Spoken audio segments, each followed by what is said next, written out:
Well, hello, everybody. Welcome back to Solutions with Chanti. Here where we broadcast from the heart of the Ankara field. Yay. And tonight, wow, what an interesting case we have. Beverly Rhodes, of course, and myself with our spiritual forensics show where we shed our spiritual eyes on criminal, past, present, current, old cases, whatever you choose to call it.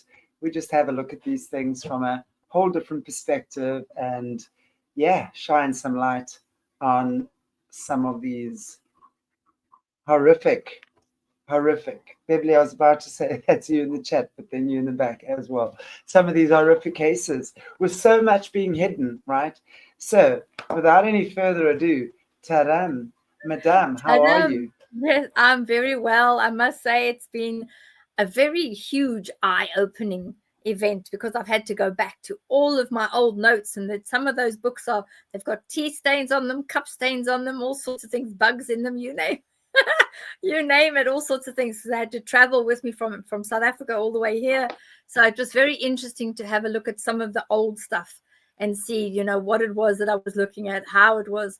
Because unfortunately, in those years, we're talking about 1994, an individual didn't realize that I was processing billions and billions of sets of vibrations, energies, frequencies all the time as a remote viewer, and that they were not able to see what I was seeing, which was, how those energies were moving and what did those energies say. So it was very interesting to see how far we've come so many years later. Yeah, absolutely. I mean, it's amazing. And very much looking forward to what tonight's show is going to reveal. But before we do, I want to maybe just give our international viewers who might not know about this particular case, which was very well known in South Africa, are known as the Station Strangler. So I'm just going to read a little short synopsis on the case. The Station Strangler terrorized the Cape Flats in the late 1980s and early 90s, targeting young boys who disappeared near train stations and were later found buried in shallow graves. The case shook South Africa, left communities living in fear, and remains one of the country's most haunting serial investigations due to unanswered questions, disputed convictions, and lingering doubts about whether the true killer was ever caught. Now, Beverly will definitely tell you more, but Bev was used as the remote viewer on this case at the time. So, of course, Beverly, you're going to be telling us a lot of information about this case. But obviously, it was and behind the scenes and what really is going on. Because with this stuff, obviously, there's so much information they don't give the public, right? And they completely mold the narrative to suit whatever needs they have. I have always felt that the Station Strangler, like, no, no, no, there's something very dodgy going on there. I didn't feel like he did all of those crimes. I'm not saying he did, maybe didn't do one or two, whatever, a few. But again, South Africa is such a dodgy place, and especially back then, Yeah. because with the police force in the apartheid era, and if you're going back sort of 80s, 90s, I mean, they ran the roost at this Mm. time, right? They ran the roost. They completely did exactly what they want. They were like the Gestapo in terms of arresting who they wanted, pinning crimes onto who they wanted, whenever they wanted, how they wanted. So already, very few of their stories, I believe, and especially not this one. So I want to just kind of give a little bit of also just background. Simons was convicted in 1995 for the murder of one victim, 10-year-old boy, Roy van Rooyen. So he was only actually ever convicted and found guilty of one case, not 20-something others. There were 20-something bodies that were found in shallow graves, but he was only pinned to one. The prosecution's case relied partly on a confession and partly on eyewitness identification, so ID parade, right? According to sources critical of the conviction, Simons did not or could not provide detailed, consistent details in his confessions about who he killed, when, how, in what way that matched the investigators as to what they would have expected. So what he was saying and what the investigators were finding were not matching. Exactly. After years, forensic re-examinations, which is DNA, hairs, blood, semen from the crime scenes, all failed to match Simon's, because in those days as well, they weren't using DNA. They were really using blood spatter and minimal of what they could, right? So basically today, many believe that the string of murders attributed to the Station Strangler may never have belonged to a single individual, implying multiple perpetrators might have operated independently over that period. And I'm going to leave it right there, because I have felt that since the beginning, until I was researching this case again in the last day or two when we decided to talk about this. I had no idea that that's how the general public was still feeling about the Station Strangler. But now I see people have been a bit like the Menendez brothers, right? People start questioning all of this stuff. Yeah. And I've always felt there's something a lot more sinister behind the scenes. But anyway, enough babbling from me. Over to you. What's going to be interesting, and I know that you mentioned about Simons storming Norman. He actually was never in any of the lineups. So when I had started working on the case in 1994, he was never, ever brought into a lineup. They had all sorts of different folks that were brought into the lineup. And also, what is key, which seems to be missed out everywhere here and there, I never found any information about it, but we were told when we started working on the case, there was a child that survived. I don't even think it's even mentioned anywhere. There was one child, one boy that survived. He managed to get away from the man with the bushy hair, and he was questioned by the police, and he was never asked at any time, can we put you in front of a couple of these lineups and see whether you recognize anyone? Eventually, it was pressure put onto the police in Mitchell's Plain to say, bring people that even remotely look like the identikit that had been drawn up in pencil. So they did. They brought that identikit and they put these various people up, and the child never identified any of them. They said, no, that's not him. It doesn't look like him. So not only do we have, some key information that has been missed out, but there are areas where, there's this level of misconduct of individuals that were investigating was significant. And what was key at the time is the Mitchell's Plain group were the ones that were investigating it.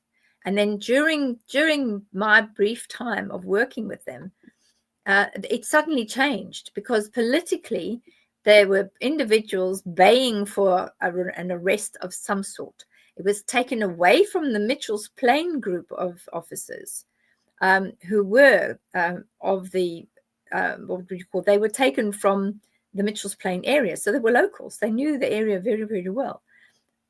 Taken away from them and given to a bunch of detectives, very, very white in their outlook and white in their ways, because the political theme of the time was take it away because they're protecting their own. Let's give it to the fly boys, the white boys, because they'll actually listen to the political environment, and they will go and find someone that matches enough to be able to get an arrest. All they wanted was an arrest, one. Didn't matter whether it was one person or whether it was the full 22 body count, because the case has 22 children. So I want to just sum this up. Basically, what you're saying is obviously when a lot of these murders were committed in the Mitchell's Plain area, because obviously we're talking the Cape Flats here. Yep. So when the investigation started, Mitchell's Plain was handling it, and obviously you know that the police working in Mitchell's Plain, and this for our viewers is a colored area in Cape Town. Now let's just explain also what that is for our viewers. In the Cape, there is a community of people known as the colored people, okay? And unfortunately, in these areas, because often you're going to find a lot to do with race and identity when you're going back into the roots, these guys don't actually belong anywhere. So you're often going to find there's a lot of violence in the colored communities, right? And but particularly gruesome violence as well. There's a lot of gruesome, like decapitations, and when you hear about unalivings that happen there, they are particularly gruesome. So this is the area in which the Station Strangler grew up and in which was operating. And I say that because when we're looking at the Mitchell's Plain, which is the suburb in the Cape Flats area, that area, right? Mitchell's Plain, their policemen would be colored as well, which means these are boots on the ground guys, right? They know the turf, they know the people, they know the ways, they know the land, they know everything. They've grown up there. And I would imagine, and I cannot say this for sure, but just that there is telling me something, because then suddenly, as you say, the white boys come in, and I remember we're still living in rife apartheid times, right? So the white boys come in, take over the investigation, kicking the colored guys out who know the lay of the land, and now the white boys start taking over, because they say that the colored guys are going to now protect their own, because now this is becoming more of a turf war than what it is becoming a criminal thing, right? That's kind of the way I'm seeing this. At what point were you called? And maybe talk us through that. At what point did they involve you in this case? Who called you? And what was your brief? What was your brief for this job? Well, the job was that they obviously the SAP, South African Police, they had not actually had any key suspects at the time, and it was becoming a very hot political potato. There was a lot of sort of media attractions happening. There was a lot of suspects that they thought it could be, that it wasn't, and then suddenly you had one or two of the ministers of justice and the ministers that were running those areas, who, by the way, were considering running for office.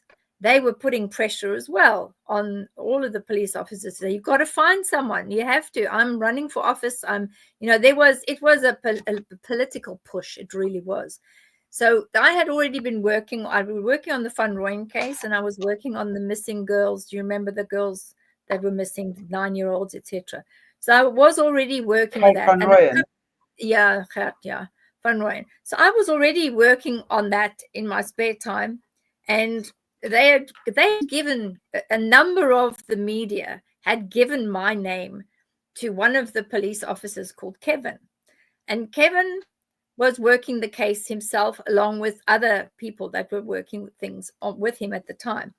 And I suddenly got this call from this chap saying, I don't know whether you're aware, because you're up in Joburg, in Johannesburg, so that's up country, not at the Cape. I don't know if you're aware of, we've got this problem in Mitchell's Plain. We don't know who it is. We don't even know what the profile of the individual is. At that time that I was called in, they were not using a criminal profiler at that time. They started to look into who it could be and see whether there was a profile, but they didn't have an identikit, and they didn't have a directive on what this person would be like at the time. And he had said, well, we know it's a bit odd and it's a live case. So he said, I don't know whether you feel that you could, but is it possible that you could come down here to the Cape? And I know, and we know, that you work on vibrations and you work on energy and you work on whatever chutas and chutas you do. But can you come down and we'll show you where we found remains, and we will show you, and whatever's left there, can you just have a look at the chutas? In other words, all the bits and bobs that are there. Have a look at whatever chutas you can pick up and then tell us, because we know that you might come up with, we just need 2 or 3 golden nuggets so that we can work on. And that was the start of it. And I said, okay, I will organize with, organize to get my children looked after, and I'll come down for a couple of days, 3 or 4 days, and let's go and have a look. Let's see. I am used to going to crime scenes.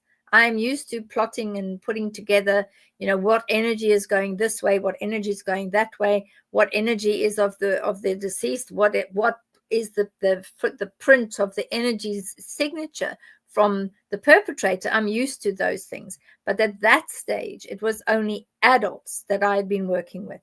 I hadn't gone to a crime scene that had children's essences on them. So anyway, I ended up going down to Cape Town, was collected. They put me in a hotel, and straight away they said, just put your bags down, get yourself some decent shoes, take off the kaktrappers and put something flat on so that you can traipse all over the beach, because that's where you're going to be. And you're also going to be at the train station, because we want to see if you can pick something up at the train station. So I was assigned an officer to look after me, and we had a squad car that we were in, which was fine. And basically then it was a case of traipsing from one place to the next, to the next, to the next, to the next, so that I could start making a mental image of all of the energy frequencies that I was picking up. So bearing in mind, when I'm there, my energy body is manipulating and reviewing thousands and thousands, if not billions, of energy values that are coming through and coming at me like thick and fast, worse than a mist would be. And I was then doing that, and then I'd make notes and looking at things and making notes, and then making little sketches and making more notes. And basically it was the first time ever that I had been working on a child case where the victims, if you like, those that had been unalived, were children. So it was the very first time that I'd ever seen the remains of a child, which is quite interesting for me, and it stayed in my mind and in my body, because it was shocking on one aspect, but the second aspect was it was very obvious that the essence of that innocent being was no longer in that body. That there was an honesty, there was a nothing. It could have been a sculpture of a tree bent over in that position. That's what it could have been, because there was absolutely nothing in the remains of that child, nothing. So it was very interesting, because I wasn't expecting that. I thought, well, there must be something in there. But actually, all these little children were below the age of 13 or just turned 13. So that would mean that they were still sharing energetically the path of destiny, the path of the soul contract with their parents. They hadn't actually started living. And that's when I realized, when you're on your own path, and if you end up removing yourself from 3D as an adult, that energy body will have all of your energy from life experience. Whereas these little kiddiewinkles, they didn't have life experience. They were literally just popping off to school and coming home. That was it. Very little energy sticking to them around the body. So that was it. That was the first thing that came across me. It's like, how am I going to be able to pin all of this together when actually these are little ones that don't have the remains of the energy of their life, of their book of life, of everything that is stuck to the body. So that was the first thing that was very interesting. The second thing is that I'd never seen before a child in that level and state and condition. And I'd seen a lot of, murder sites and things like that. I'd seen loads of them, but they were all adults. And that first, push that I had, what I was given, and particularly like the photographs and being taken to the sites, but on the beach where they had been found in the grasses, or they'd been partially buried or thrown to the side. All of that was, again, it was a child that didn't have that much energy to go on. So it was an unusual case because individuals were pushing away and saying, oh, I don't really want to be part of this case. This is a horrible case. It's a serial killer that involves children. I don't want anything to do with it. And that was definitely part of the aspect that I had to deal with, because some officers didn't believe that remote viewing. Because remember, in those days, we're talking about 1994. That's a long time ago. 1994, even the 3-letter agencies in America were not using people like me. It wasn't common. In those days, they used to be called psychic detectives.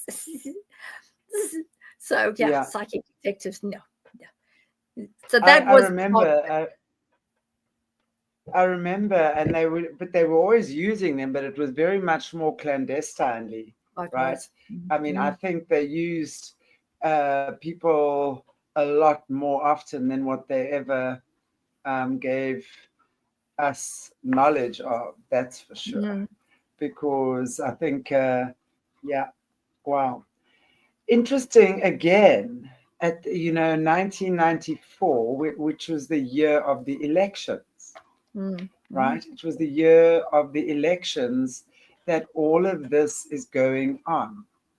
So it's very interesting to me, again, the timing. And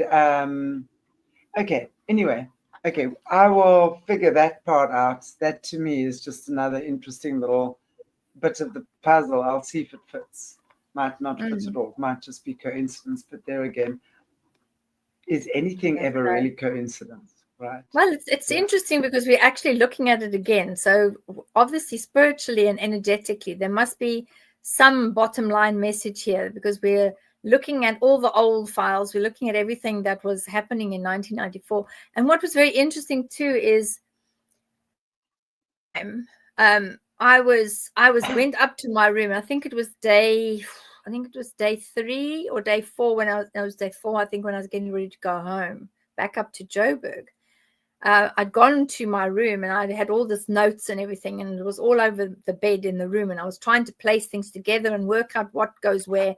And I'd started drawing an identikit of the person that I'd seen, and I had given that information to the police officers and to the press as well, and that had been sent out. But what was very interesting is because I'd already given that information and that had been made public, at the time, they hadn't started. It was before they had started using the the criminal profiler called Mickey Pistorius. They only started to use her after I had given all the commentary about what I'd seen and how I'd seen it. So that was another very interesting part of the case.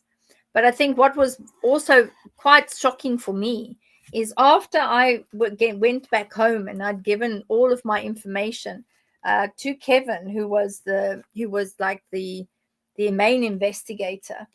Unfortunately, and I don't know what happened because I never went back to the case or said anything else about the case.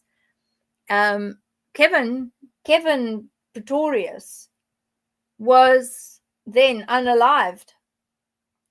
So the man that I had been talking to, and the man that I had had a lot of discussions with, and had put forward my summations of different areas and what I had thought was happening, unfortunately, he was no longer around. He was taken out. And to this day, you know, the unaliving of Kevin Pretorius was never solved. It was never solved. They never got to the bottom of it. And it was just one of those things. You know, I saw him, spoke to him. I was taken back to the airport, and that was it. And I'd given him lots of notes, and I'd spoken to him about what I'd seen, how I'd seen it.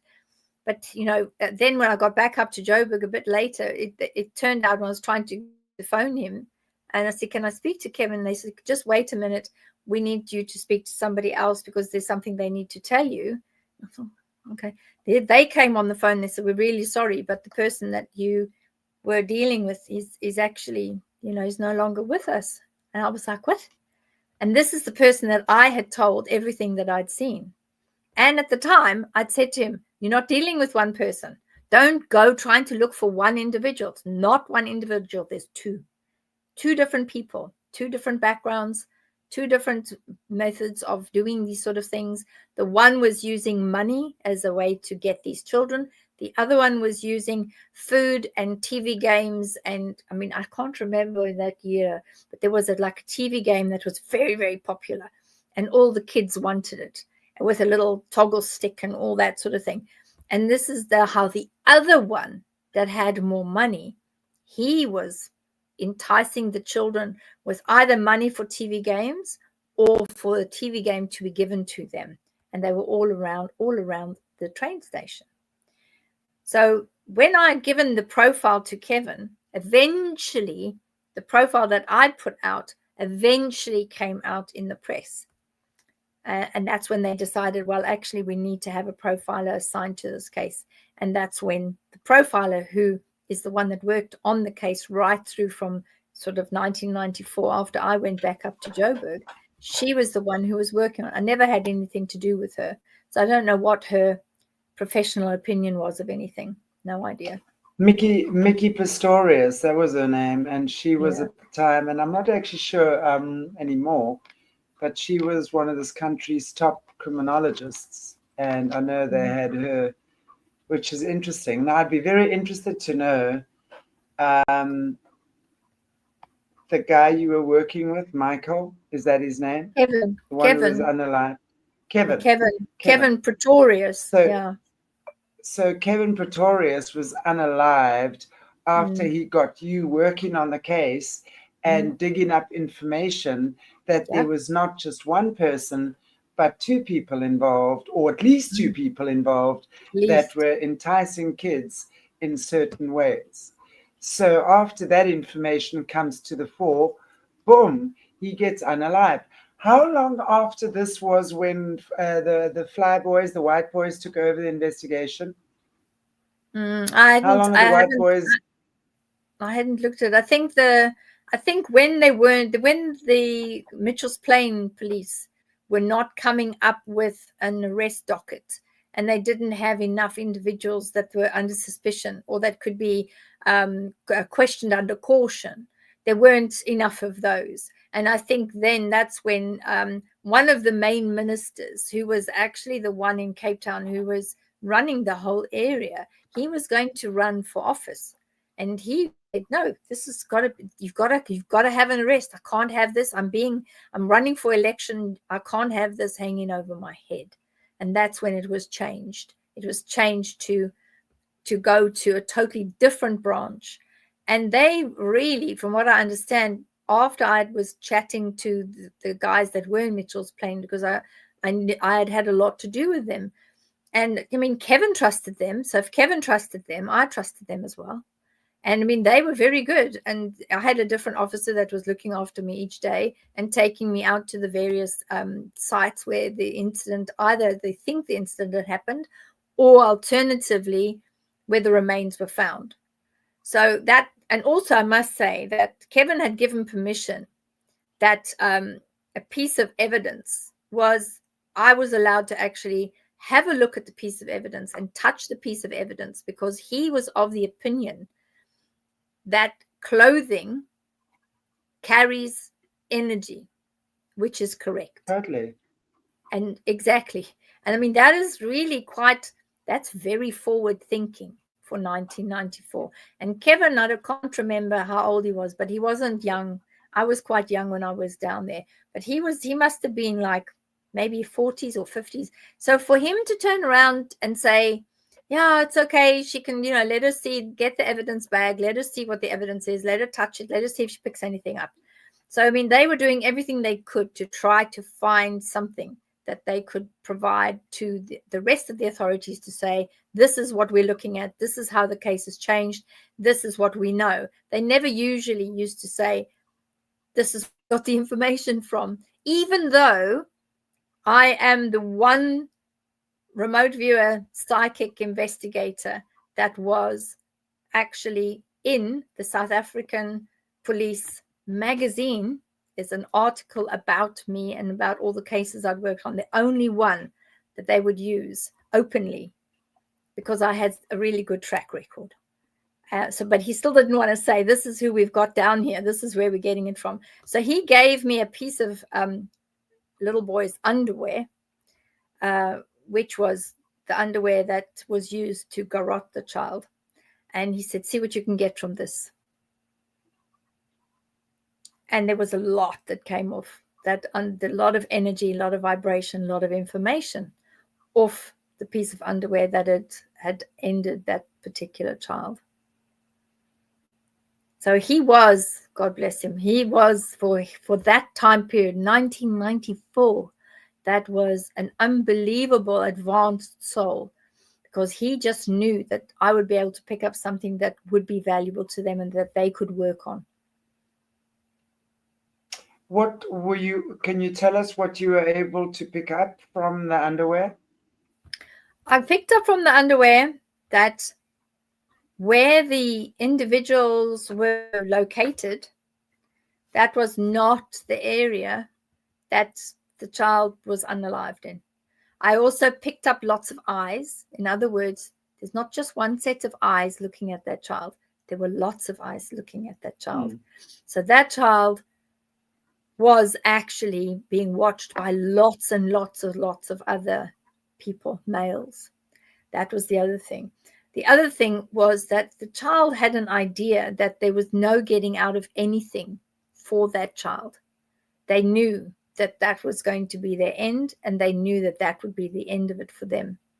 I also picked up, which was quite a sick thing actually, I picked up that after the underpants had been used as the tool to throttle the child, with the underpants being twisted around the neck, that there was individuals that had also gone into the level of abuse, sodomizing the child post-mortem.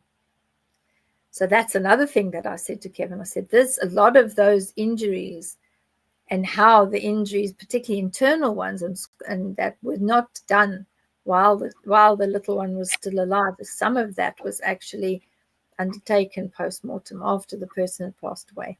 So there was a lot of detailed information. And when I used that command where you say reveal yourself, reveal what you are and who you are, and you get that image quickly of who the perpetrator is, it wasn't one, it was two. And that's what I then drew.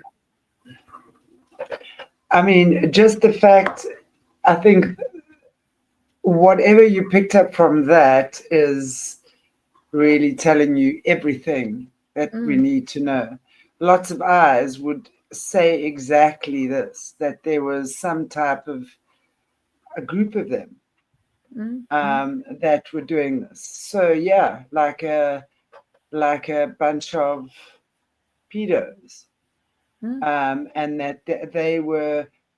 Look, I'm thinking Bird Island. I'm thinking Bird Island vibes. That's what I'm thinking. And for those of you who don't know Bird Island, that's the island here near, actually not too far from where I live, where there was actually a book written about it, The Lost Boys of Bird Island, where it's been highly, well, pretty much revealed there that high-level government officials were using that island in an Epstein Island type fashion, snuff movies, things like that as well. So Yep. I'm thinking that this is, I mean, that was Port Elizabeth. This was, okay, yeah, Bird Island's Port Elizabeth. This is Cape Town. And yeah, also, and as you're saying there, also children utilized for snuff. Exactly. That's what I'm thinking. They were moved from a location where they were before. And that would have been, and especially if there were multiple perpetrators or multiple abusers, that would tell me there was something going on. This is a lot sicker, and it goes a lot deeper than what we've been informed of. So this, to me, this dude, the Station Strangler, I think, and I want to just check, and we've got those aura pictures again, and I know he has a couple of pictures of him. There he is in the middle. There he is again. There he is again.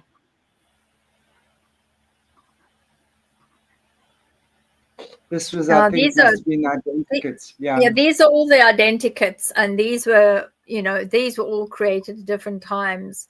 There is some resemblance to the individual, but I think when you see, there's a couple of those pictures with a very, very, very square jaw, and that was something that came out in the drawing that I did, is the square jaw. And you can see that those that are much older, in the times where we were just drawing with pencil, the afro type of hairstyle was a big key. And you can see that a couple of them are just drawings. The others are the identikits that they use now, which are sort of electronic or digital, so that they're much more sort of accurate, if you like, because you can see that they are almost like a photograph of somebody. But when you have a look at that, it's definitely two different people. Absolutely. Okay, and then here's... These are all the little lads. These are all the little boys. I mean, they were really, very, very sad. Most of them, I mean, the biggest tally of count was found in the January of 1994.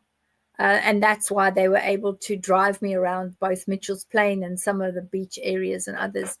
And that's where all, if you have a look, you can see January was a busy time for finding them. So that's from January 20th right through to the 27th of January and beyond. Whereas before, there was a lot more happening in the late 80s, 87. So there was a time period where the individual, the main perpetrator, who is not the person that went to jail, I might add, the main perpetrator, had a period of respite.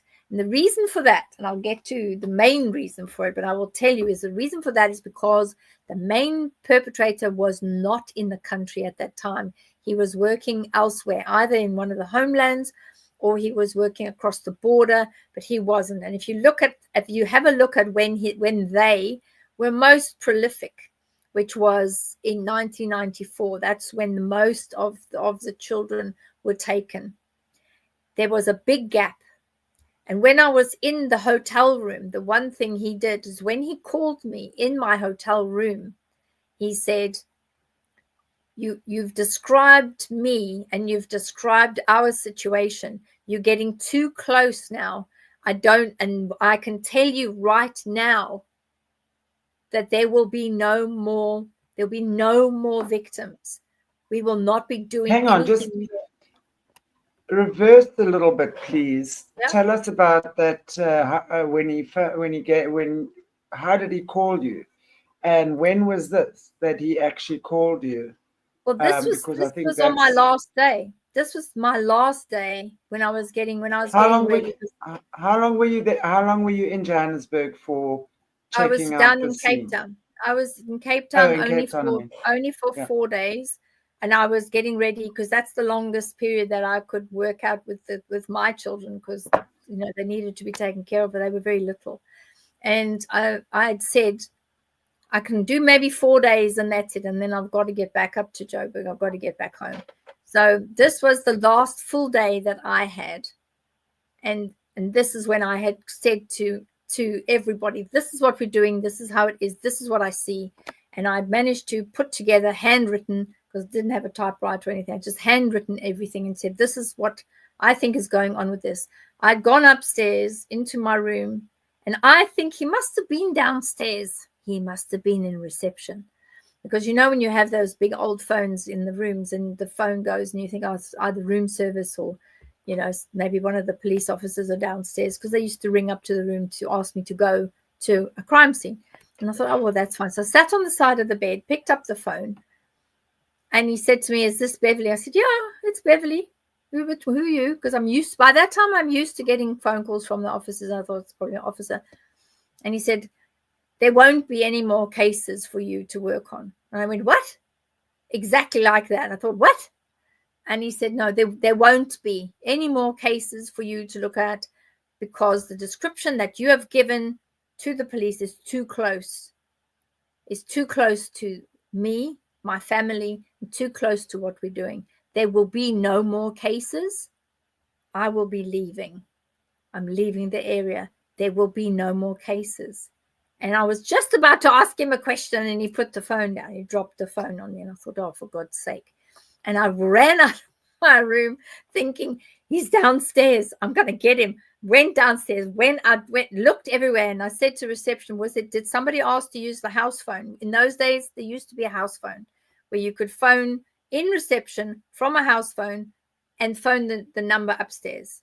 And the security in those days was not like it is now. You could go to reception and say, have you got a Beverli Rhodes registered at this hotel? Could you give me a room number? I'll use the house phone and I'll just phone her upstairs. And because at the end of my trip, I'd had a string of, police officers coming and going, it wasn't unusual for reception to know that one of the officers was going to call me upstairs, and they'd wait for me, and then I'd go downstairs. So it wasn't unusual to have someone do that. Not unusual. And I remember at the time thinking, oh, bloody hell, good that there's not going to be any more remains discovered. Obviously, this must be the person. And true to form, to this day, after that phone call happened, after I left Cape Town, went back up to Joburg, there were no more remains of any more children found. And I see none of that has come out. Unfortunately, Kevin lost his life. But this is all factual stuff. And there is a lot of newspaper articles in South Africa where I'd spoken to the press about what I was doing. So it is on record. It's all in the archives. You just have to go look it up. Well, I find it super suspicious that A, he knows where you are, which hotel you're in, right? B, that after that phone call, and as you say, true to his word, nothing ever transpired after that again. And most suspicious is that the Kevin Pretorius lost his life. Yeah, terrible. Under suspicious circumstances. Yeah. So, what were you getting too close to, Beverli? Was it the Station Strangler, or was it what the Station Strangler was hiding, or who the Station Strangler was a front for? You see, here's my take on this. I believe that, yes, I do believe that he was dodgy, and I do believe that he probably did kill the child. Yes, he's not well in the head. I believe they probably used that incident to frame him. Maybe not frame him, but use him. And you know how they use prisoners and things and say, will you take the fall?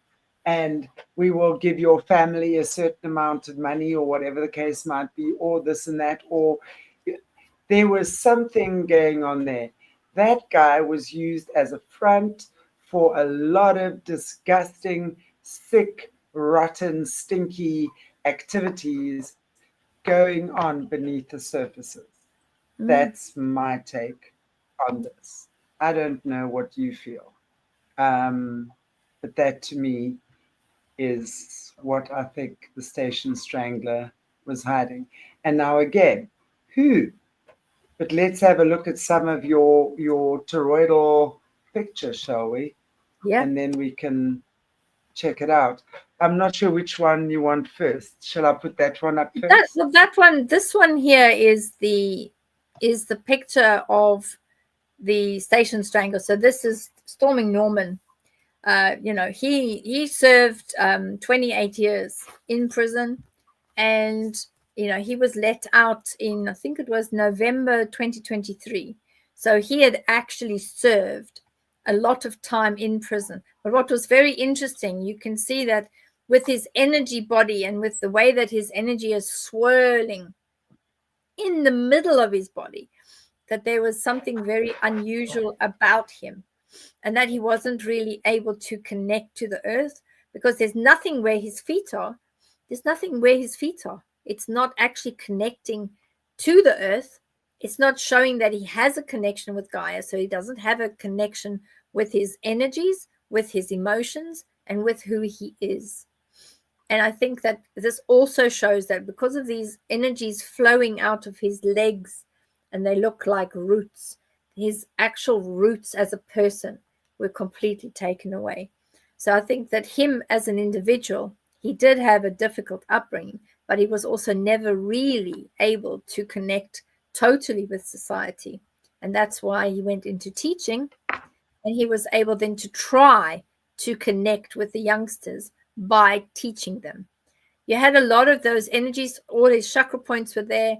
And when you look at the round area, where as opposed to being all the way around to his feet and back up, shows the disjointed level of Norman Simon.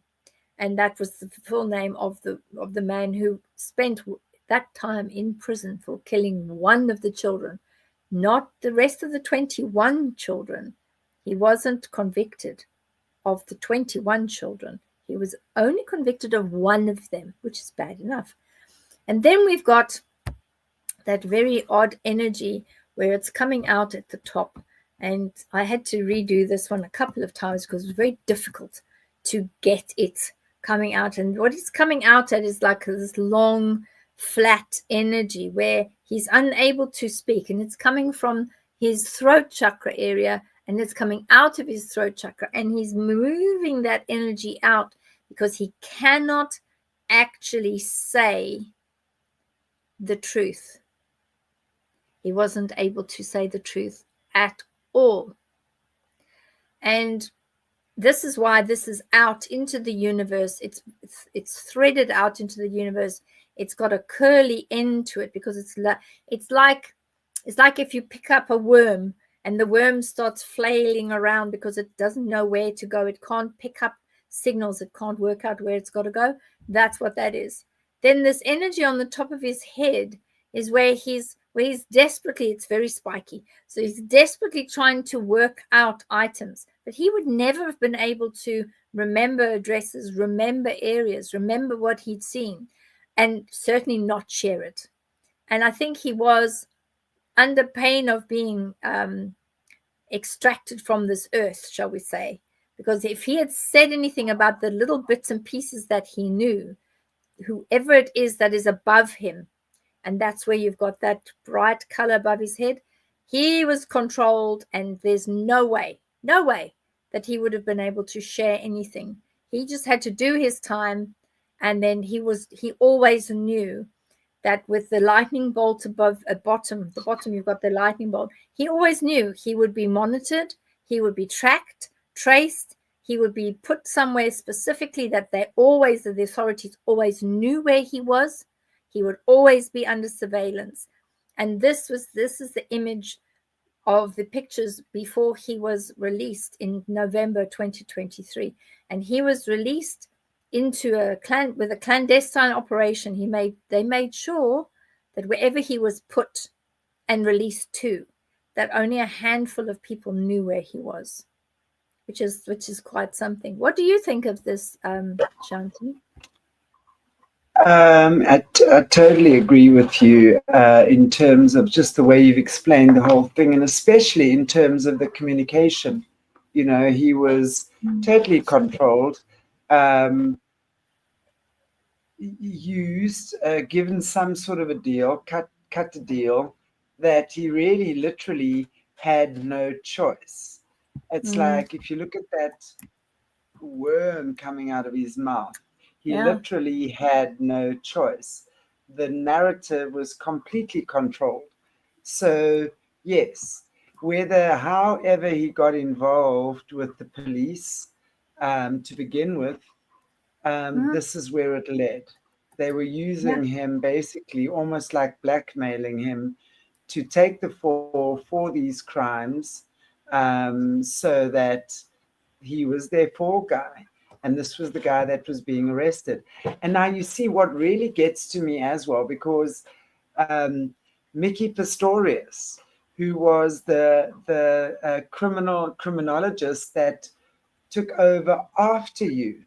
Now, after your guy has been unalived, after you have the phone call from the strangler himself in your hotel room, which for starters is suspicious that he even knew where you were.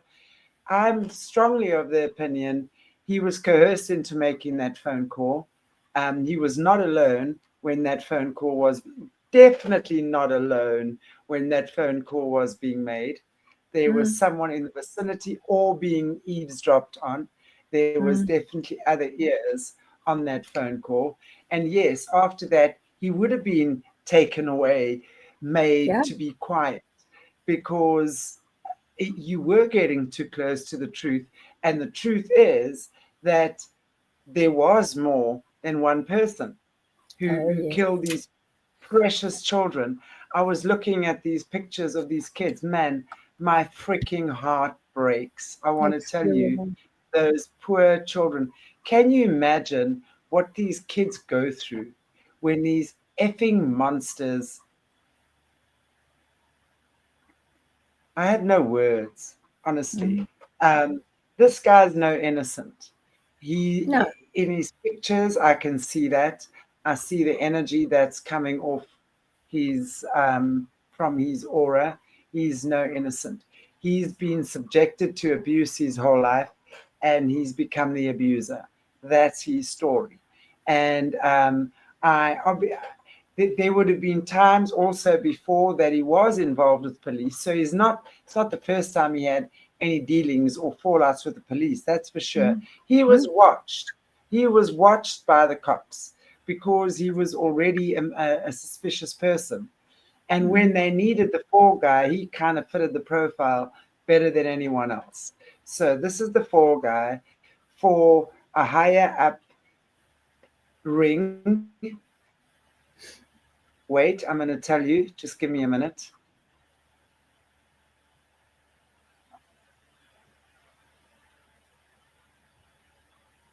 I'm going to say 4 rings, actually. Look at my screen just blanked out when I said that. Like 4. I'm picking up 4 rings.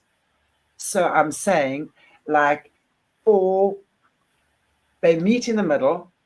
So it's the same players, but they do different things.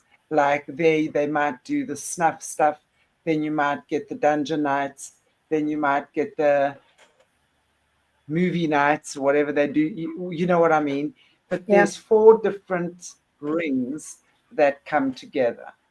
And I want to say that each ring would be headed by someone different. Exactly. So there would be someone in charge. Yes, but in the middle, they're all sitting in the middle.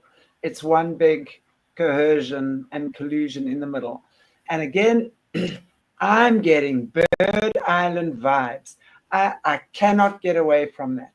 I want to say similar ring, similar players, similar operators. Ah, my skull itching. Not very nice. And the other aspect as well is that one thing, I don't know whether it was ever made public. It might not have been. I don't know. But the other thing that I was given to have a look at was a small handwritten note.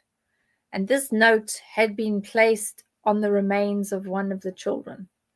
And when I asked Kevin about this little note, which was in its baggie, evidence bag, I said to him, this has come from one of the children, and this was actually written by one of the perpetrators. And it was very interesting because I said to him, take that note and get whoever it is that you arrest in the future, get them to write the same words and see whether the way they write those words are the same as the note that is pinned to the child.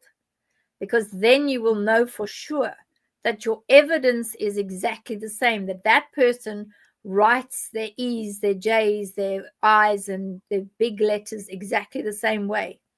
Now, I don't know whether Kevin told anybody else about that or whether he just kept quiet about it and kept it for himself. I don't know. But I was able to see those two items that were evidence. One was the underwear and one was the note that was pinned to the child or was on the child's remains. And that was a key thing as well. And I do think that based on all the evidence that I know they have, because there's boxes and boxes and boxes of this, there's 22 sets of remains. There's a lot of evidence found at all different sites. I think that because it's a cold case, it would be good for today's analysis to be done on all of those boxes, to give that and have a project put aside with some money put aside, funded by the government, to say, right, let's go and have a look. Because there wasn't just one handwritten note. There wasn't just one pair of underwears for the child. There was quite a few. So look at that. Get somebody else now to look at all of the handwritten notes, compare, get handwriting analysis done so that a graphologist can look at it and say, well, actually, this person, those are the same notes written by that person, and this lot of notes was written by somebody else. And there immediately you've already got multiple perpetrators, not just one. So What did the note say? Do you know? What did the note say? I can't remember what it said. It was, I will say it was a mixture of Afrikaans and English. There were some English words and there were some Afrikaans words, which to me, I thought, this looks to me like someone that's not that well educated. So I don't know anybody that would use a blended mixture of Afrikaans and English when writing a note. And if that man is a teacher, which he is a teacher, I think Storming Norman Simmons, he would not have used English and Afrikaans. He would have used either Afrikaans or he would have used English. If it was he that had written that note. So that already for me smacks of more than one person. No, but also, no, he didn't. It's not connecting at all. There's absolutely no connection to that guy and him writing that note. He wasn't even in the vicinity at the time that the note was written. Yeah. He's not even connected. It's like an iceberg between the note and him. That's what I'm saying. It's like there's no connection. And it also, again, that note for me, the note story, again, I would even question whether that would be the real perpetrator. I would like to actually see that note. Because from that, I would then... Did you see the note, you yourself? Yeah, I did. I saw that I was given two pieces of evidence to pick up energetic signatures. The note.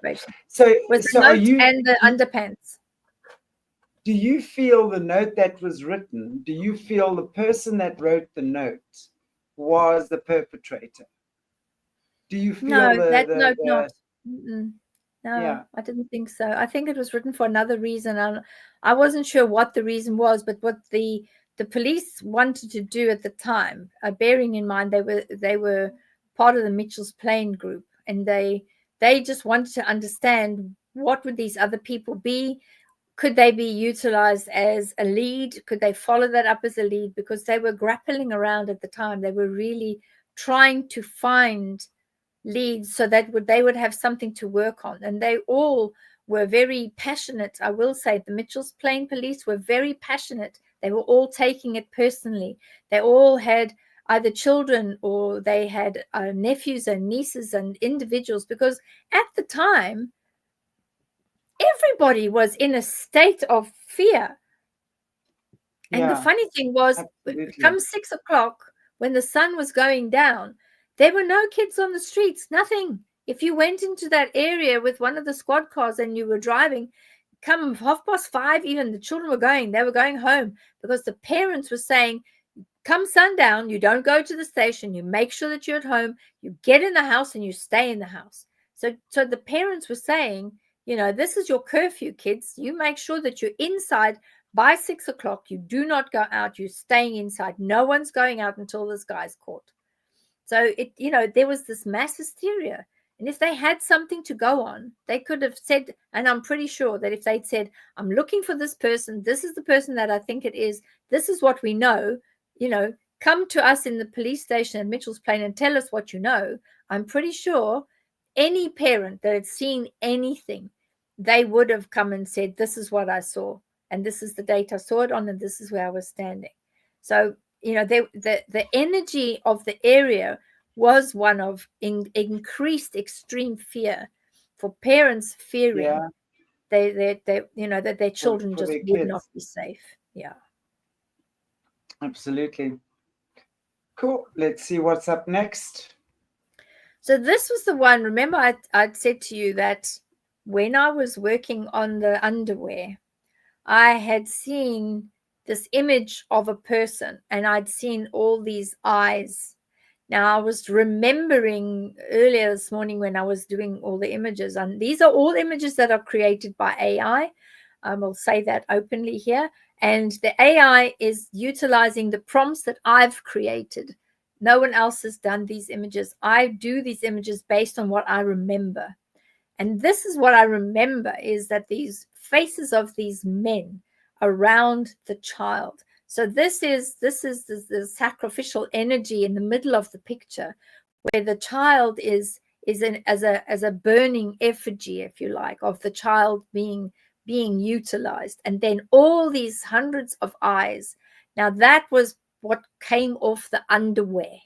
So the little underwears of these children, the Y fronts, this is what was coming off that, as in this is lots and lots and lots of people. And they were all faced towards the child. They were all looking at the child. So some of them can be ancestors getting ready to remove the child and take the child into the other dimensions and away from 3D. But the most important thing to take away from this one is the fact that there were multiple eyes. Again, meaning that there was a bottom line. Somebody somewhere was actually either making a lot out of it or being part and parcel of driving all these unalived situations.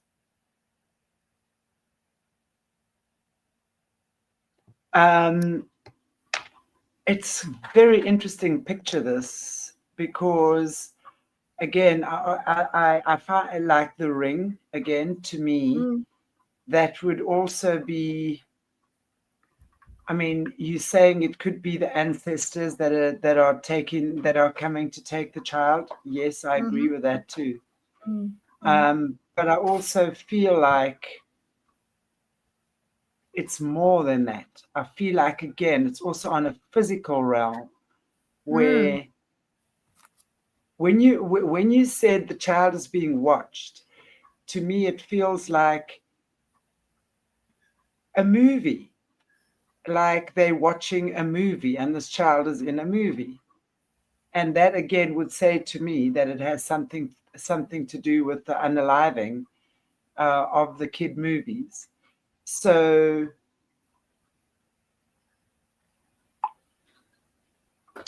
I don't like those figures surrounding that child. They don't feel friendly to me. No, they weren't friendly. They definitely were not friendly. They were the ones that, they were taking the most out of the child and getting the most out of the child. They were very, Like very, leash harvesting. Yeah, in a leash way, yes. harvesting. Yeah. Yeah.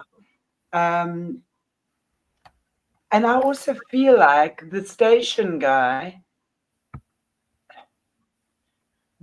is it possible he could have been an informant Yeah, I on suppose some it level? is possible because, when I had that fright and I picked up the phone and there was this direct communication with the perpetrators, like, oh my God, how on earth has this person managed to get to me? How did they find out where I was? I mean, we are going back to the 90s, obviously 94. Mm. So, 93, 94, they were not in a situation where security was like it is today. Absolutely not. I So, also like what I'm just going to call you Bonnie. Why feel Bonnie says, yeah, the perpetrator must have written a note to frame someone else and to create a false motive. it's possible. That is kind of what's possible. What I was feeling earlier on as well, but I don't know. It's such a mixed bag. This Beverly, isn't it interesting? I just find like it's so interesting because it's like I don't feel like every child that was unalived in this ring was unalived by the ring. That's the thing. It's almost Mm, like I feel like they were using this opportunity to kind of, if they didn't know what happened or if there was an unaliving that they didn't know how to solve, they just put it all into the same pot. It's such a weird feeling for me, this. That's it what I'm is. thinking. They're not all unalived by the same person or people, but I do feel a lot of it is organized. Yes, that I feel Mm, definitely organized, but not all of them. At least 4 to 5 are not organized. mm, That's the mm. thing. That's what I'm feeling. That's kind of like I'm understanding now why I wasn't feeling comfortable with what something is. All Yeah. of these kids were not necessarily unalived by the same ring or group. There's a ring or a group involved. So, yes, a PDF ring for me would make sense. But also other unalivings that happened, accidental maybe, or something like that, or didn't have the desire to start a case and investigate, that just get Mm. put into this pot as well. What do you think about what I'm saying there? Yeah, I think you could very well be right because a lot of the case when I was going to the different sites, because some of them I did pick up that the person that had undertaken the act, i.e., unaliving that child, knew the dunes, knew the beach very, very well, but also that he had mapped all the access areas, the hiding spaces, and the possible burial spaces too. So this tells me that it was someone who is very, very well versed in the area. And that's why I think we've got so many eyes around, is because there are individuals in across the Mitchell's Plain area that might have known or might know somebody that knows about what was going on, but through fear, also fear of the sort of the political situation, as well as the fact that there was not just the political context but also the race classification.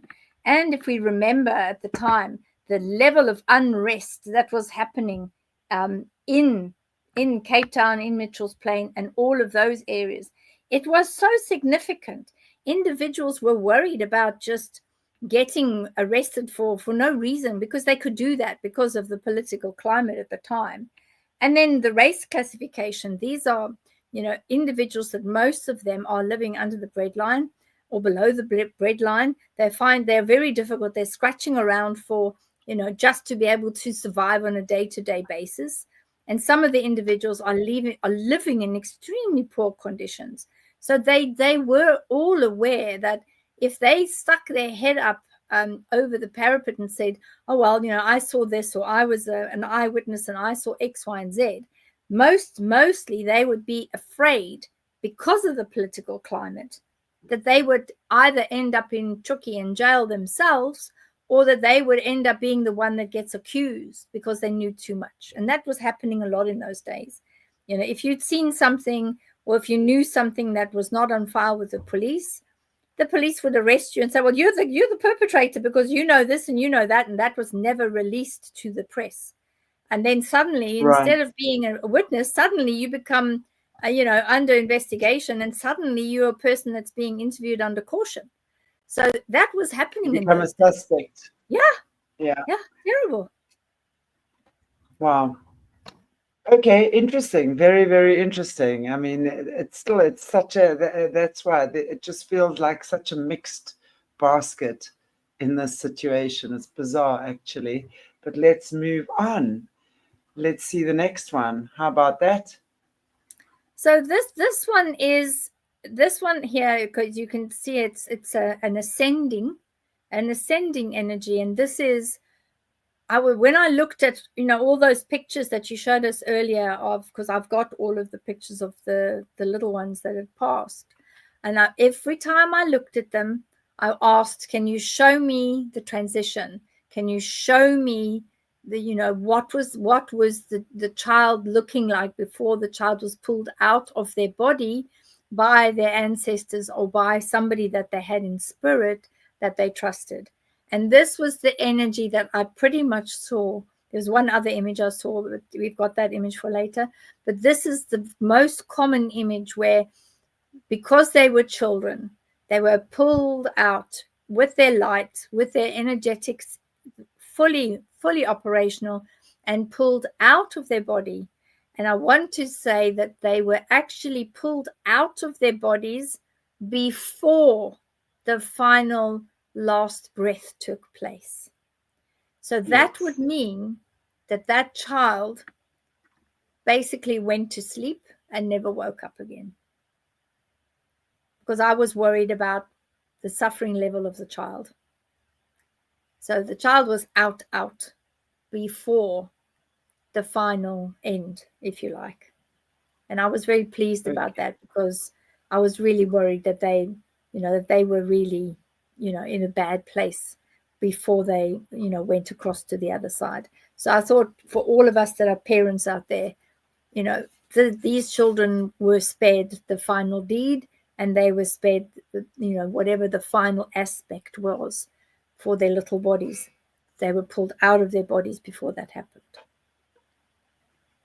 Thank God for that. Yeah. Okay, next. So the next one is, I was looking at the time, I remember thinking, this type of awful activity where there's 22 children that had gone through a level of torture and also been unalived. I asked, was there any demonic entities, or was there any darkness around the perpetrators? And I'm not going to say one perpetrator, because it wasn't one. There was definitely more than one. And this is what I got. I got an image of a very dark black soul that was jumping from one to the next, jumping. And what I was then seeing was this spiral where we see that that's an entry point and an exit point for those that are part of the demonic realms. So we do know that some of the individuals and some of the perpetrators were actually possessed and were utilizing dark forces. And this image for me confirmed it. Well, that would fit the realm of our politicians. It probably would. It would. Yeah, it would. I'm sorry, I don't mean to be laughing at that, but seriously, absolutely. To do that sort of thing To a child. to an innocent child and to get pleasure out of it and to hear this little thing suffering under your hands must be, you have to be so sick to be able to enjoy that. You Yeah, really pure do. evil. So, yeah, Yeah. And that there's no confirms it. doubt Yeah. Terrible. for Pure sure. evil. But as Awful. you say, not just one. I mean, that entity uses a number of bodies, a Yeah. number of bodies, a number of bodies. It's a busy entity, that. Yeah. But that's it. It's a luge harvest. Why not? That's what they're doing. They're harvesting it. Wow. Terrible. Okay, sure. Next.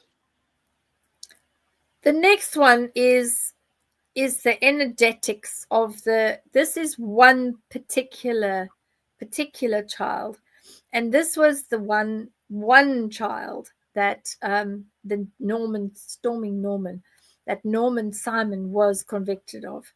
And this is the energy body of the child that was also removed and taken across into spirit, because that child had actually done nothing wrong at all. So although he was convicted of that particular child being unalived, and he was heading towards the period that he was then able to finally get some rest, he then moved across into spirit because he hadn't even really connected with his own path of destiny. Thank you, Michael Doherty. Thank you so much for the super chat. And you can see a lot of individuals were worried about at the time, what happened to the souls of these children. So this particular child, the one that Norman Simon was convicted of taking this young lad's life, this is the last image that I saw at the time of that young lad transitioning and moving across into spirit. So we can all of us that are worried about the children, we can rest easy knowing that that child was spared and was taken straight into spirit. And as you can see, that's what that image shows. He just went straight out, straight up, back into light, back into the spirit of the light that was. And he was basically not part of his soul or his body. He was taken out completely. So at least we can say there is one child who has had justice served, which was because Norman Simon, spent 28 years in prison. I mean, 28 years is not a lot for unaliving a child, but, the state deemed that 28 years was enough. Well, perhaps it gave him some time to think. Yeah. You see, Yeah. this one, I do feel definitely this child was taken by the accused. This child was taken by the accused, for sure. Yeah. And it was done somehow differently than the Yes. others were done. And I'm not sure how. But the method, it was, how do I say it wasn't as brutal? But of course, you can't say, of course it was brutal. But I don't know, it's done with a different energy. That's all I can say. And it's difficult to put it into words because I find it very difficult to put that into words. But this was done, yes, with a teacher, for sure. He was known to the perpetrator, this guy. He was known. Sure. Okay, last one.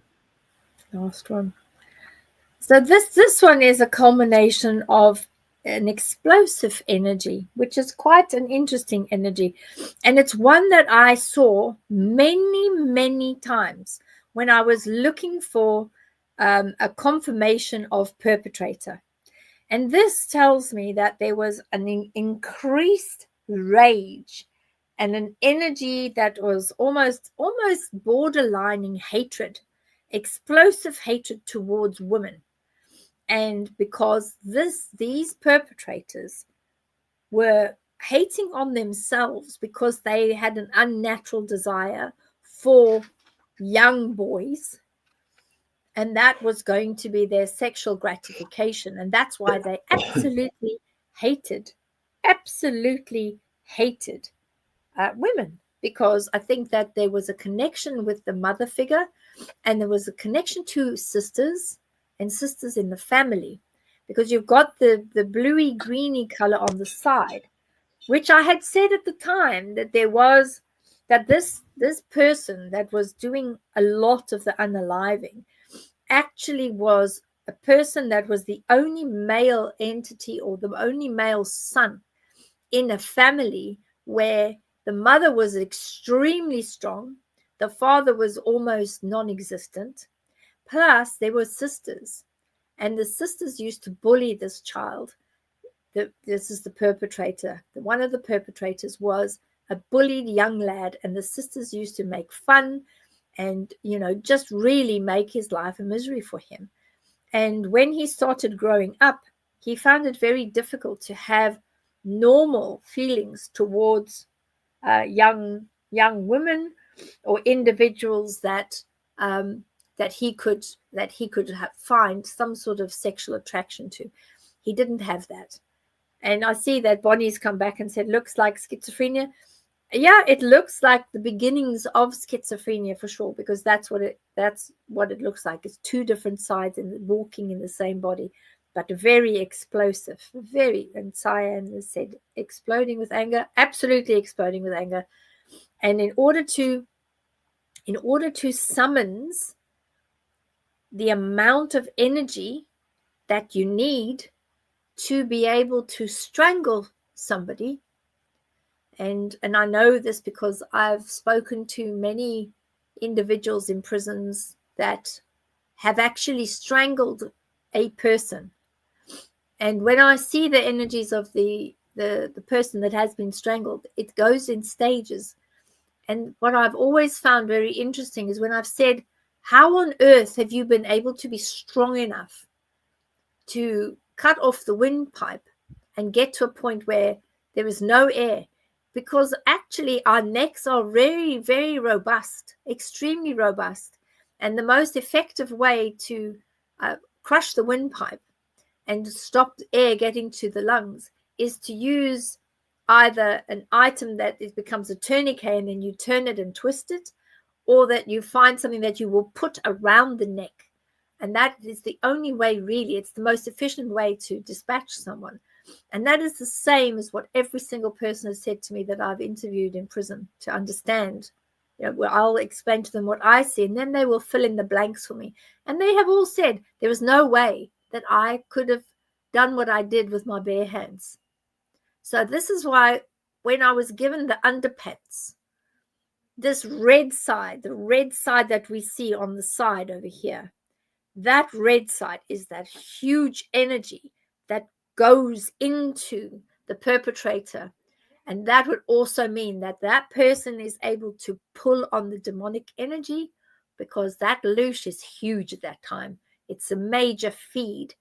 And you'd put the underpants around the child's head, around the neck while they were being held down, and then turn it and keep turning it until it was able to remove the windpipe or crush the windpipe to such a point that the person couldn't breathe, and also stop the blood from rolling up the jugular vein. Very important.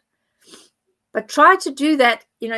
Some of the other killers that I'd spoken to, they had said that they had to make sure that they either hog-tied their victims so that they could get successfully to the neck in order to do what they needed to do. Because people, doesn't matter whether you're a child, whether you're an adult or an old person, you will wiggle and squiggle, and you have to sit on the person in order to be able to dispatch them effectively. So this is why when I looked at this case, I looked at all of my experience and I thought, no, this has to be more than one person, because that other person would have had to have hog-tied the children. They would have had to put them on their knees and then hog-tied them, hog-tied the arms and hog-tied the legs, because otherwise they're going to wiggle and squiggle, which is exactly what some of the other criminals that are in prison doing time for their deeds, it's exactly what they had said. So this particular energy shows that that person would have utilized their extreme rage and hatred towards women to be able to carry out that heinous crime. So what's your view? Yeah, absolutely. But again, do you pick up a race of this person? The skin suit with the two that I pick up, there is one white person and there's one person of color. I would definitely say this is the white person, this one here. Yeah. Definitely. I want to say as well that this person has had some type of involvement in organized religion. Definitely. There's rituals. This person has done rituals. So like to strengthen that demonic presence. And there's money. There's money. This person has money. There's money available to this person. That's what I pick up very strong. So this person can be your typical narcissistic sociopath, psychopath, conopath, because I see this person very well dressed, actually, in normal day activities. But at nighttime, it's almost like it shapeshifts. I want to say almost like a werewolf. That was the energy that was coming through for me. It's like almost like wolf type energy. And I don't know what that means. I'm not saying this person became a werewolf, but it's almost on that level of demonic activity that this person operated. But I want to also say that it wasn't all the time. It was at certain times. And that's why I say it's almost like ritualistic, like moon, working with a moon. Like at moon times, this person would get activated at certain times. So I would say this person was actually involved in a cult. It wouldn't surprise me if the parents were even cult related, the ancestral bloodline lineage, because this is not a soul that has done this the first time. This is a soul that has done these types of crimes lifetime after lifetime. That's what this soul has done. It knows it tries to be good. He really tries to be good. He really tries to be good, but he can't. And this one has had a lifetime of bodies behind him. Lots of bodies. Lots of bodies. Lots of bodies. The first one when he was 16, something terrible happened when he was 16, and that was to a girl, a young girl, and she would have been round about the age of 14. That's one of these explosions in the energy. She's talking. So this guy has had definite involvement with a cult. He comes from an organized family, which is why I want to say it's a politician or a cop or something like that. There are those who know about him. His story isn't a secret. There are certain ones that definitely know about him. And he's still around. This one is still around. He's not dead. And he's got lots of secrets. But he's quite old. I'm feeling like grandchildren. And some of those grandchildren are suffering under this one's hands. He's got So many layers of evil. Mm. Jeez. Yeah, it's quite So, I just hope that they reopen this case and that somebody somewhere just says, right, let's go and get to the bottom of this, because using, even if they use some of the new AI techniques that they've developed to look at cases in a different way. AI is very good at defining patterns, and is excellent at being able to look and see, well, what is exactly the same? What does that tell us? And if there are patterns that are there that they didn't see in the 80s and the 90s, if AI brings that forward, then they will be even closer to finding who it is that is the perpetrator here. yeah, definitely. I feel there's more than one perpetrator. And this guy was married. He's got a family. This He guy's got does a now. family. Yeah, he does now. Yeah. And yeah, he manages to keep the darkness almost like Dexter, but not. I mean, at least when you're looking at Dexter, he's got a reason to kill someone. Like, right? Okay, if you want to look at it on that level. But this guy kind of leads a double life like that. He's definitely involved in some type of law enforcement. He's either a lawyer or a judge or a cop or a politician. He's something. I keep saying a cop. I keep thinking a cop, like a high up cop. Well, that would make sense. It would make sense, because I don't know how it was possible for that phone call to take place. Yes, because I'm telling you. How did they get to the bottom of the hotel? How did they phone on the house phone? I mean, jeepers. That's and I actually wanted to say that I'm 99% sure that this person was involved in that phone call that came to you, or someone involved with this person. This person has power. Look at his energy. Look. Very, yes, it's super explosive, but it's very powerful energy.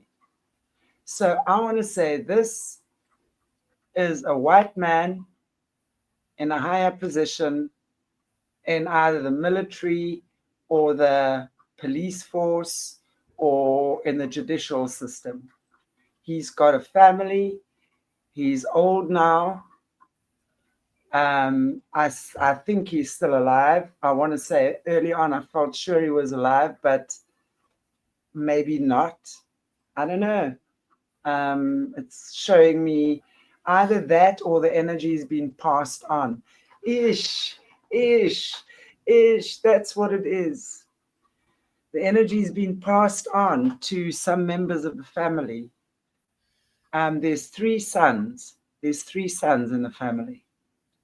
And one of the sons has got this energy. He's gone. This one's gone. That one's gone. I'm going to correct what I said earlier. He's not around anymore, but this energy is being passed on. I just got a horrible feeling. Yeah, ancestral shame and ancestral crime. And this is it. So somebody somewhere eventually, I think once that they work out which family it is that's doing all of this, when whoever it is that's got this particular energy now, it's going to be carried on, because we know that ancestrally that energy is passed down from generation to generation. So hopefully in the future, with the new policing techniques and investigation, hopefully they're able to turn it around and say, right, this is what we know has happened, and this is where these people are. So I think that will come about. I mean, I think that if you look at this, look at the South African situation at the moment as well. There's a whole new police force coming in, even though we know that this country is still run by the same people. So if this name has to be protected, even though it might be like an old apartheid family, for example, right? This name is still going to be protected, because the powers that be still control this country in the same way. I'm not sure if there's anything else in this picture, Beverli. I don't know any of the viewers, if you guys have anything that Yeah. you pick up or that you see. Let me just see. I actually haven't even been because when I have the images on, it's difficult to check the chats. Yeah. I want to just Cyan. Does a person's disposition, such as extreme hatred, invite those dark spirits and then turn the person into? Absolutely, 100%. Beverli, what's your take on that? That's my take. Yeah, absolutely. If you are have that disposition and you automatically are vibrating at that lower energy, like attracts like always. So if you have a lower energy and the lower energy is being attracted to other lower energies, you're going to get exactly that. If it's extreme hatred, that's a very, very low energy, extremely low energy. And that's pretty dark and very sticky. So it will attract the same darkness, the same stickiness. But it does get worse if you end up with either utilizing these types of drugs, the chemical drugs, but also if you utilize alcohol with it. Those are both very, very low frequency energies as well. And the two will bounce off each other. And whatever's out there will actually be very attracted to that type of disposition, because it's very easy for them to manipulate them. And that in a way is almost like an open energy to the dark spirits, as Cyan has said. It is, the dark spirits can see that, because also, these collective pharmacy type drugs as well as alcohol, the two together will open a schism in the aura and creates an open door. So they just have to find someone that's vibrating as low as they are, and they can jump in. Yes. Absolutely. Which is why we always talk about keeping your vibration high. I mean, there's nothing airy-fairy about that at all. At all. And that you do through positive action, positive engagement, doing the shadow work you need to, taking responsibility for your actions. We're doing all of these things on this channel, on Soulutions with Chanti, really. So check out the videos and stuff that I've been putting out.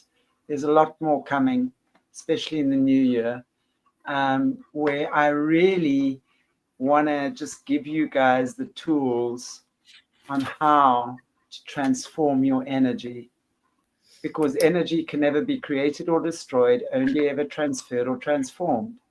Yes. So, when we are vibrating on a lower level, how do we get ourselves back into resonance? We understand we're all created from the light of God. Yeah, and I agree, Michael. Let's keep ourselves safe. Yes, sure. Absolutely. I've got a nice little tip for everybody as well for a bit later when we're going to close. I came up with a really nice tip today, and I wrote it all down. I thought, right, because there's so much of that negativity out there, and the way that we have battling through, and I think I haven't met anyone out of all my clients right now. Everybody is really struggling to get to that higher frequency. They're struggling because there's a lot of that sticky negative energy that's coming in. And what I've suggested is that you write on a piece of paper and stand in front of an energy. So either a candle, or have a nice fire lit. If you're in a cold country, get a nice fire lit. Or if you're out in South Africa, have a braai done. But before you use the braai to cook, you basically say, I'm taking back all that the devil has stolen from me through my lack of belief or my lack of knowledge. I'm pushing that into the fire, and I'm going to release it. Because that way then, whatever it is that you've lost, you can return and take back your energy, take back your power, bring your power back into you. So that then will help you get rid of whatever there is out there, whatever that is out there where you've lost that ability. Bring it back from source to soul, back into your soul. And that's just the beginning point, because once you have that back, you've got to now start using and utilizing this beautiful new energy. You've got to use it to transform your fears. You've got to use it to transform the things that hold you back. You've got to use it to transform your guilts and your pains and your sadnesses. That's how we progress. That's how we expand our consciousness. That's how we heal. That's how we come back into balance. Sure. Guys, I'm going to pop up the picture of these kids again because I find it so disturbing. We've got 30, and sorry, I want to just open it up here. These were some of the little faces of the children that were murdered by these monsters. And it's easy to have a number in your head of 22 kids or something. Wow, 22 kids, you can, wow, terrible. It's more like a number. But when we see the little faces and the little life, and the way they were cherished by their parents and their loved ones, only to be snuffed out like they were nothing. I find that so disturbing.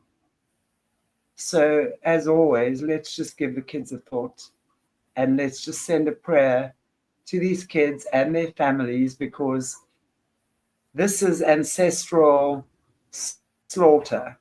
To have this happen to a child in your family, it takes a very strong person to be able to come back from that.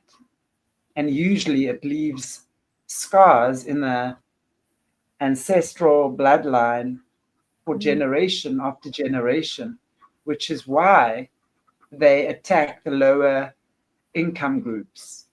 Because, when there's poverty, there's naturally more alcohol, more drugs, more lower vibrating energies flying around there. So they're going to attack and look for these places where they're vulnerable.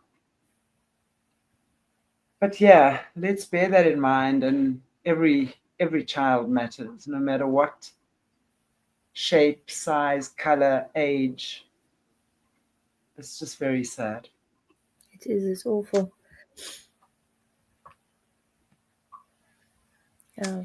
And thank you, everybody, for watching. And thank you for supporting us. Give our show a like, a share, subscribe.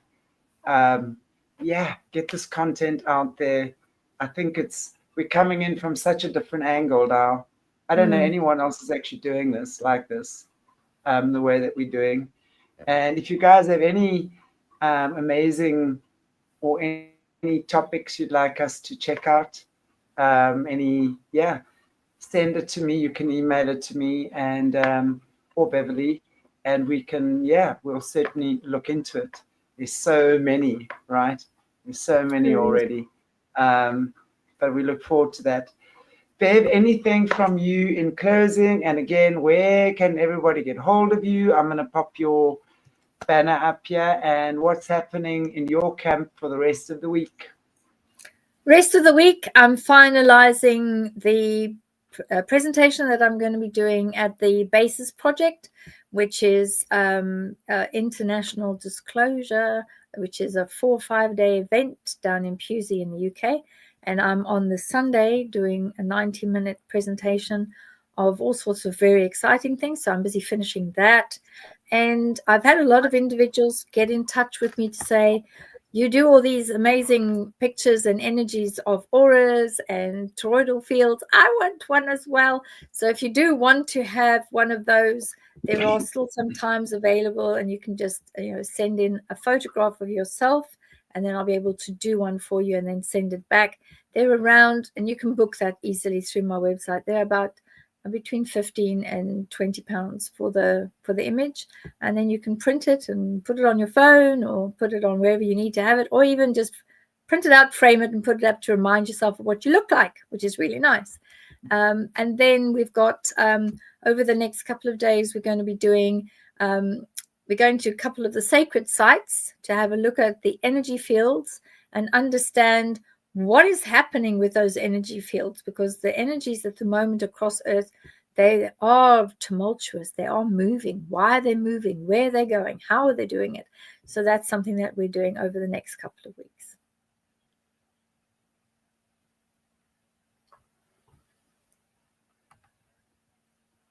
I muted myself again. Thank you, Beverli. Always amazing. And yeah, guys, there's Beverli's details as well as in the description area if you've missed anything she said. So go check out her interviews, go check out her platform. Great information, lots of healing energies going in there. We're also going to be doing a lot more stuff in the future. And thank you again, Michael, for the super sticker. Much appreciated. And to everybody for joining us. And like, share, subscribe, comment. Let's keep the algorithms up. And yeah, get as many people watching these shows as possible. Superb information. Thank you, Chanti. Thank you, Beverli. Thank Appreciate you. Interesting shows coming up, that's for sure. Yeah, for sure. Take care, everybody. God bless you all. Stay cool. Stay kind.